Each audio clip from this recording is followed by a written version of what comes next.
Please be seated.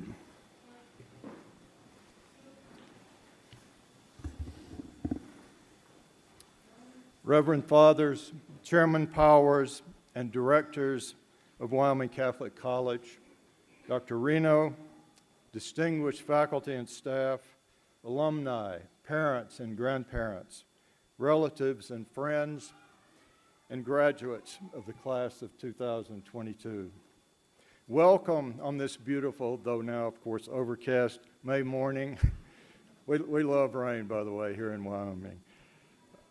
To the 12th commencement exercises of Wyoming Catholic College and the culmination of our 15th year.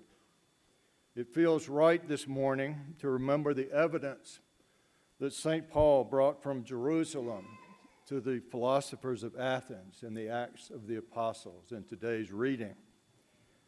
God fixed the ordered seasons and the boundaries of their regions so that people might seek Him, even perhaps grope for Him and find Him, though indeed He is not far from any one of us, for in Him we live and move and have our being.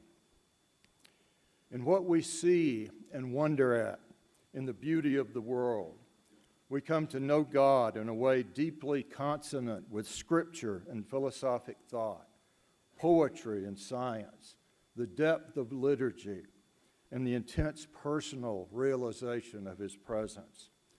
Certainly it is so with these graduates. When I see their spirit, I remember the lines from one of the odes of Samuel Taylor Coleridge. Joy, lady, is the spirit and the power which wedding nature gives to us in dower, a new earth and new heaven, undreamt of by the sensual and the proud. We're blessed to be here this morning to participate in the joy of the class of 2022. Each year, in cooperation with the faculty, the graduates choose one person from among themselves to speak for them on this high occasion.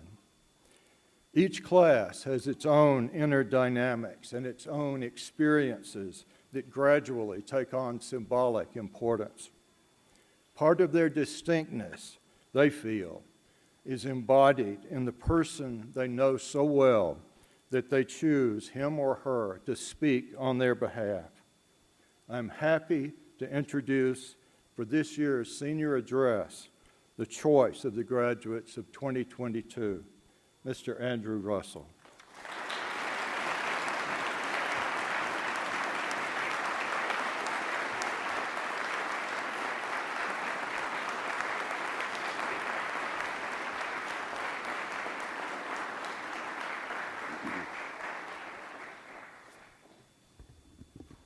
Dr. Reno, Chairman Powers, President Arbery, Board of Directors, Dean Washut, esteemed faculty, staff, friends of the college, visiting families of students, freshmen, sophomores, juniors, and for the very last time, seniors. We are here to celebrate the last 4 years, the life of our class. But in a larger sense, we are here in anticipation of the next 4 centuries of Western civilization.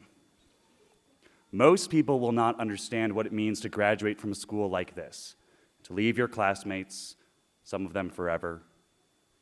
For 4 years, we have laughed together, sometimes to the detriment of a class discussion. We have helped each other through tragedies. We have had deep, philosophical, personal, whimsical, sometimes downright dumb conversations. But overall, we grew up together like a family. None of us would be the people we are today without all of us. As members of our family, we were joined these 4 years by the great authors of history. Together, the ancient authors and we in our youth shaped each other's minds and wills, made us into the bright young men and women we are today. But now, it is time for the family we have formed to disperse and go out into the world. Now, we are called to live out the lofty principles we inherited from the noble dead of the centuries and practice them in the here and now. This is the issue upon which the worth of this education turns. Our diplomas mean nothing until we have used them. We often say that our education is useless, meaning that we study it for its own sake. But we are communal creatures, so there is another telos, another purpose of education, which is entirely useful. In this sense, this education is only useless if you go out tomorrow and get a brain transplant. Our classroom discussions, our mass intentions, our porch conversations late into the night or all the way through it, our relationships, our breakups, our silences have formed our minds and our wills so that we can show our neighbor the beauty of the truth. And so the question is, how do we do that? How do we live life after graduation? Can the principles of this integrated curriculum founded on virtuous friendship, a consciousness of the past, and a faithfulness to the magisterium long endure the muck and malaise of this mundane, daily 9-to-5 existence? We are met on a great battlefield of that question. We are entering an entirely new world. Freshman year, you remember, we were introduced to Plato, Aristotle, Thucydides, basic logic, and Euclidean geometry, through which we learned to think rationally, that is, syllogistically, methodically, and humanly. This kind of thinking is a far cry from our current political scene. Our presidential debates are full of logical fallacies and are deeply sophistical, but certainly not sophisticated. The scene seems more and more like a national sporting event, with announcers who fuel the drama for more views, and fans who fail to take the time to be well-informed, but compensate for their lack of critical thought with outbursts of the worst passions. After freshman year, we can appreciate rational thinking, but we are entering, by and large, into an irrational system. In sophomore year, we learned to use our reason to discover God's presence in his handiwork, through such authors as Augustine, Boethius, Aquinas, and Dante. On the contrary, I do not need to read you statistics on mass attendance, belief in transubstantiation, or belief in God among the general public. We are undeniably living in one of the most atheistic ages in history. We understand that all of this is within God's providence, but it is difficult to see how. Then junior year, we read Chaucer, Shakespeare, Milton, Aristotle's Ethics, our junior authors, and we studied Christology, all of which gave us a sense of the universal problem of being a human. We encountered the problem of the cosmic joke. Man is essentially an angel's intellect, potentially capable of comprehending all knowledge, but possesses a body which is the same nature as cows, pigs, and bedbugs. Today, it feels like we are entering the society of the bedbugs. Modernity caters to our passions with consumerism and absolute relativity, to the detriment of our nobler ends, the intellectual life and participation in divine condescension and transcendence. And finally, senior year. Huck Finn, Moby Dick, Madame Bovary, Brothers Karamazov, Descartes, Hume, Kant, Hegel, Kierkegaard, Darwin, Theses, and the modern novels all gave us an idea of the existential depression, the skepticism, and the neo-nihilism which characterize the modern era. This is the world that we are entering. And on the pedestal, these words appear, "Abandon hope, all ye who enter here."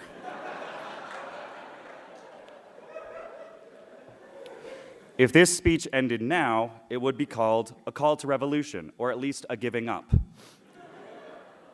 But instead, I title it, "How to Save the World." Notes from a random 23-year-old. Because I believe that the modern world is worth saving. It could be tempting to find a farm in the middle of nowhere, homeschool your average family of 19.5 kids,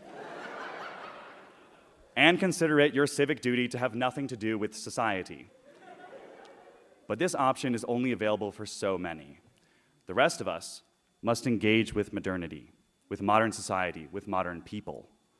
Christ came to save sinners, and we are lucky enough to have plenty of those. Pope Benedict XVI addressed the scientific community with these words, "We cannot simply turn the clock back." He meant that Western civilization has progressed, perhaps not in morality or philosophy, or at least not as a whole, but we have moved past the medieval age. So no matter how hard we try, we cannot go back to it. The dawning age is, by definition, postmodern. It must engage with the current problems and respond to them, rather than ignore them and go back to a pre-modern era. The modern age has posed valid questions. What is man's role in the cosmos if he is only the smallest speck of matter in an unimaginably vast and cold universe? How does democracy and the individualism it promotes coexist with our communal nature? If a woman's vocation was traditionally in the home, how does that change with the advent of the dishwasher, the washing machine, and the Roomba? Where is God's creative power and his gracious will when science can explain everything and Amazon can give us anything? Thomas Aquinas did not answer these questions. We must.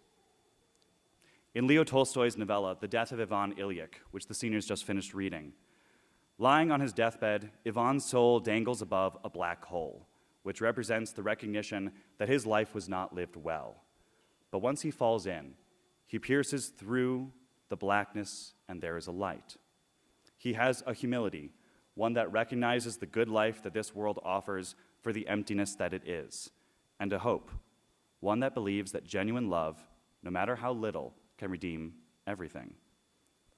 This is the light at the end of the tunnel. The psalmist sings to God, "If I make my bed in Sheol, there thou art." We, the young generation of Catholic intellectuals, cannot circumvent or flee the black hole of modernity. We must dive into it, shake its hand, strike up a conversation, politely decline its immoral offers, but above all, love it. Because the modern age is just other people like us. Personally, I find it easy to love my neighbor, provided they are Catholic, conservative, homeschooled, and Green Bay fans. But my real neighbor is a Samaritan. If we must re-enter Plato's cave, the world outside this school, then we go as the philosopher, not to chastise our fellow men and blow off some pent-up judgmental indignation, but to show them the real world. Dramatic page turn. But how? So far, this speech should be titled, Save the World. But now we get to the how-to. Contemporary society is one of the most anti-historical periods in history. It has turned the tables on tradition, and instead of venerating the authors and ideas that have stood the test of time, it rejects them by default as outdated. True, there are vast stores of archaeological items labeled with coat tags buried away in dusty rooms at universities, and any toddler with an iPhone can access the History Channel. But I have a suspicion that the father of modern history personally hated history, and that is why he made it so dull, dry, and inhuman. History is reduced to facts, divorced from a story, making it only a pale shadow of its true self. Without a sense of the past, the present becomes meaningless, and the future terrifying. The present only has a meaning when it is part of a story. Nowadays, society fights for women's rights, but it has forgotten why, and so it no longer remembers what human rights are. Modern art pushes the boundaries of art, but it forgot that art is meant to beautify the good and redeem the ugly, so it makes ugly things. Modern science can count the stars in the sky and explore the quantum world in our fingertips, but it forgot who wrote that cosmic love letter, so it affirms atheism. Neil deGrasse Tyson resolved a very old moral dilemma facing young parents. Can parents, in good conscience, teach their children the dubious song, "Twinkle, Twinkle, Little Star"? He argued that since science has explained what a star is, it is misleading for children to wonder what they are anymore. For him, outdated myths have no place in a scientific world. I have heard that Alzheimer's patients often struggle to maintain their identity, to remember who they are. Our entire society has Alzheimer's. People have said that we live in a bubble at this school, separated from the outside world, when in reality, the outside world is in a bubble, separated from its own roots, barely conscious of the meaning of man's time on this earth. Gauguin's title may have been corny, but he did ask the right questions. Where do we come from? What are we? Where are we going? If you really want to save the world, tell it a story. Tell it about Aristotle, who tried to understand the nature of reality through experimentation and philosophy and ended up discovering the creator. Tell it about Scaevola, who put the good of his city above his own and willingly burnt off his right hand. Tell it about Thrasymachus, who thought that might makes right. Then tell it how Socrates utterly humiliated him. And tell it about Christ, his infinite condescension, his humility, his providence, and his love. This is why the Gospels are written as stories. We all took rhetoric and we gave orations, so we know that it is not enough to speak the truth. You have to speak it beautifully. The truth must dazzle gradually, else every man be blind. I believe that the dawning era of Christendom will be the greatest the world has ever seen. With our modern vantage point, we can look back both on Aristotelian Thomistic political theory and the modern experiments in constitutional democracy and even socialism. This near cosmic perspective allows us to pierce deeper into Augustine's principle that the city of God can coexist with the city of man. Once the modern political sphere remembers man's nature and his final end, it will have the greatest means of advancing that end. When capitalism remembers the poor and the marginalized, when social media and mass media are oriented toward the truth, and when modern cosmology shows us the handiwork of God, then we have won back modern society for the truth. A Catholicism which engages with and responds to a relativistic world with its underlying nihilism is a stronger Catholicism for it. The more desperate the gates of hell are, the more devastating is their failure. So do not fear those who can harm the body or those who can cancel you. Fight the good fight, have the good conversation. But, borrowing from C.S. Lewis, today is a Monday morning. Slaying the dragon of modernity and freeing the princess of humanity is exciting. The opposite of exciting is loading boxes onto a truck, baling hay, and cold calling potential clients. This is the world of disenchantment, where high ideals are drowned in the sound of the kids screaming, where noble aspirations are delayed until the mower is fixed. I have heard it said that the three hardest things to say are, I'm sorry, I forgive you, and Worcestershire sauce.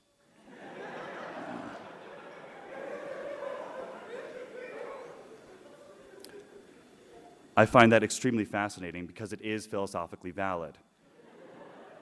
There are often real practical obstacles to speaking the truth. So this portion of the speech is called An Objection from Worcestershire Sauce and Laundry Baskets. For the rest of our lives, we will have to deal with laundry baskets, either literally, because hopefully we will be washing our clothes, or figuratively, as anything later in life which will impede us, hinder us, or, if you will, hamper us. Life outside the port.